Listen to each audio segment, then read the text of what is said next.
MA psychology के students, assignment में जो नंबर 2 क्वेश्चन है MPC 001 का, it is describe the different domains of cognitive psychology, highlight the key issues in the study of cognitive psychology. Answer आपको description में मिल जाएगा। अगर आपको डायरेक्ट आंसर कॉपी पेस्ट करना है या उसमें से कॉपी करके लिखना है तो आप डिस्क्रिप्शन ओपन कर लीजिए।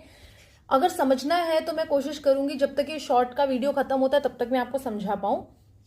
तो कॉग्निटिव साइकोलॉजी जो वर्ड है, बेसिकली ये उस फील्ड के बारे में बात करता है जहां पर कि हम अपने दिमाग को समझने की कोशिश करते हैं। हम देखते हैं परसेप्शन, मतलब जैसे हम कहते हैं कि हम किस चीज को कैसे देखते हैं, या फिर अटेंशन, कंसंट्रेशन, इस टाइप के जो वर्ड्स हैं ये हम इस कॉन्सेप्ट में समझते हैं।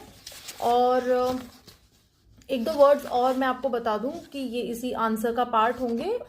आंसर में सब कुछ लिखा हुआ है। Memory, attention, then language, thinking and reasoning, learning, ये जो वर्ड्स हैं बेसिकली इनकी डेफिनेशन आपको लिखनी है। और ये सिंपल वर्ड्स हैं, इनको कैसे लिखना है वो बस आपको एक बार पता चल जाएगा जब आप देखेंगे। इसमें इंपॉर्टेंट है वो ये है कि चैलेंजेस क्या है ना। What are highlight the key issues in the study of cognitive psychology, मतलब अड़चन क्या आती है कॉग्निटिव साइकोलॉजी को पढ़ने में, या आज तक जिन्होंने भी रिसर्च किए हैं उनके चैलेंजेस क्या रहे। सबसे पहला पॉइंट है माइंड एंड ब्रेन का confusion. Mind versus brain confusion, मतलब माइंड तो है एक सॉफ्टवेयर और ब्रेन जो है वो स्ट्रक्चर की बात कर रहे हैं, मतलब वो हार्डवेयर है। इन दोनों के कनेक्शन को समझने में, एस्टैब्लिश करने में आज तक ये एक डिबेट का इशू रहा है।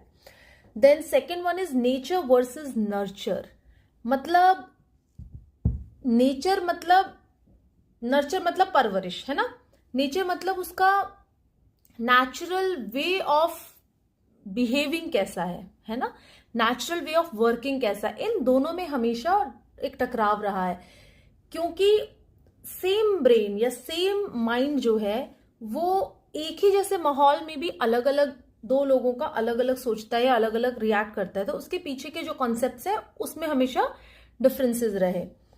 देन कॉन्शियस वर्सेस अनकॉन्शियस, मतलब हमारी थिंकिंग हमेशा कॉन्शियस नहीं होती, काफी डिसीजंस हम अनकॉन्शियस या बिना सोचे भी ले लेते हैं, तो उसके बीच का जो एक बैलेंस या कनेक्शन है वो समझना एक चैलेंज रहा। Then artificial lab task versus real life problems, मतलब जितनी भी थ्योरीज हमारे पास आई है जनरली वो किसी ना किसी एक्सपेरिमेंट के बेसिस पे है, बिकॉज रियल लाइफ में तो कोई अलाउ करता नहीं है। These are the challenges. There are few more challenges like emotion का रोल कितना है, देन